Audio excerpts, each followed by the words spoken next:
Falling Guillotine Sword, the sword with the best PvE damage currently in the game. Yes, this is a sword I wanted to talk about today and review it because this thing is crazy.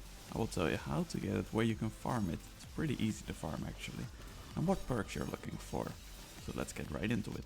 So the first time you'll meet this sword is on rank 30 of your season pass, and it comes with the perks Enduring Blade, Heavy Guard, Energy Transfer and Whirlwind Blade.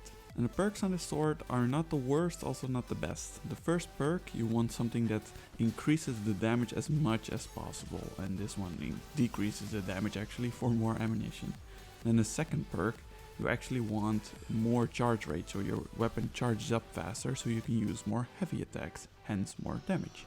And then for the third perk, you want something that gives ammunition, like Relentless Strikes, and not something that gives ability energy, unless you're going for a specific build on this. But it's not like you should throw away this sword. This sword is great to get you from rank 30 to rank 45 and test this baby out.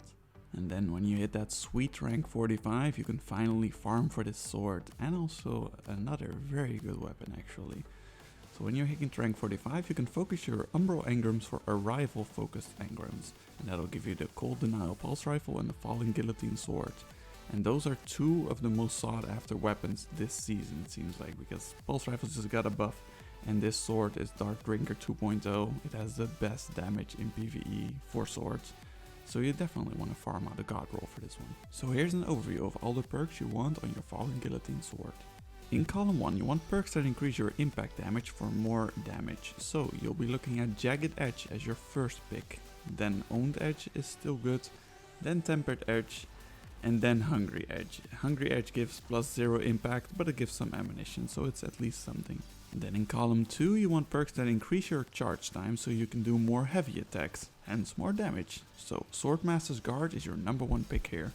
Other perks you can go for, because it doesn't really make a world of difference here, so at least don't pick Heavy Guard, because that one decreases your charge time, which means less heavy attacks.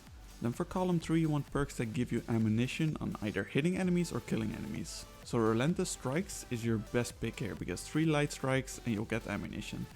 Then Tireless Blade for every other kill, giving you ammunition. Then in column 4 you want damage increasing perks, so your first pick here will be Whirlwind Blade, where every hit will give you +6%, stacking up till 5 for max +30 damage. But you can keep it up because you can just keep hitting your enemy, which means Whirlwind Blade +5 will stay active.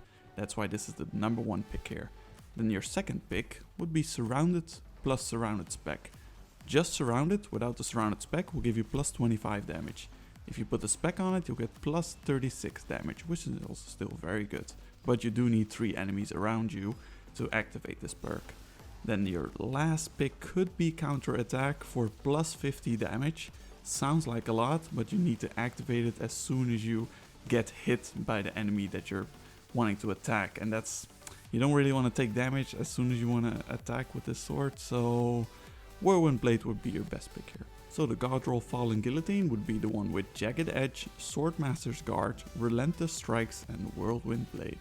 And then I have to tell you something weird about this sword, because it seems like there's a little bug going on with this sword. It seems to have another hidden perk, and I don't think it's meant to have this perk. It seems to have the perk Timed Payload. If you do a heavy attack and you walk around the area near enemies, they will just evaporate in void damage. So it seems like the sword has timed payload, which is very weird, but for now it's kind of fun to see that extra damage tick in after you did your heavy attack.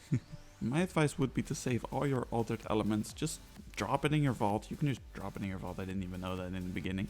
Just drop it in there and then use it when you have that last perk on the Prismatic Caster, which will give you +50% discount on all the focusing.